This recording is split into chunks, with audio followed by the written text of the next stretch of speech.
Hello, from Cheryl Logan Photography and CLP Design. Today I'm going to show you how to use one of my textures. This specific texture is called Dusk Garden. It's got some lovely pinks and kind of a canvas-like texture to it. And we're going to be adding it to this image here.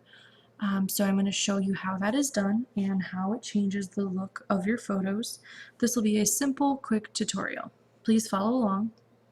So first you want to go to your texture and drag it over onto the image. Then I hold down Shift while I resize the image to fit over my image.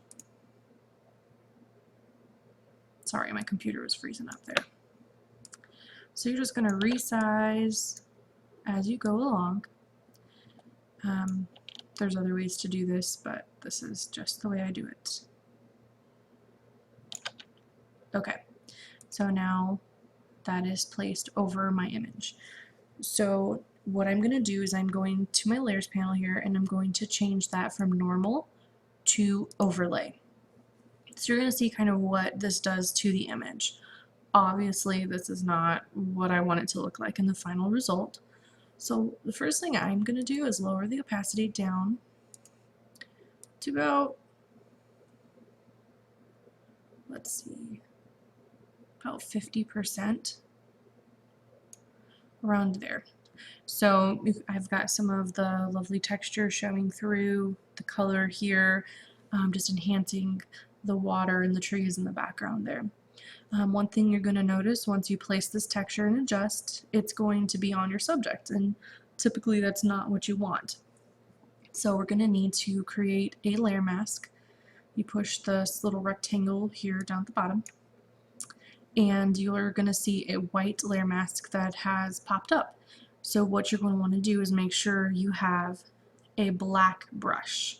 I push X and it toggles between black and white. So now I'm going to take my brush. I'm going to make sure that that is a soft brush, not a harsh line brush. And I'm going to go in and I'm going to brush that texture off of the subject of my image. Now, when I'm close to the edges, I'm going to lower the opacity of my brush, but for getting the main parts, I'm going to leave it at 100%. So I'm just going to go in and brush that off, being careful around edges not to brush off too much and to get into my image. Okay, so now I'm going to lower the brush opacity down about 50–60% around in there, and I'm going to get in closer to some of the edges because I don't want to have a halo around where you can see the texture around my subject. So I'm going to go in and brush that off a little closer to some of the edges. And as you can see here, if I get too far over, I'm going to start getting that halo right around in here where you can see where the texture doesn't belong. So I'm going to go in, I'm going to toggle back to a white brush, and I'm going to fix that.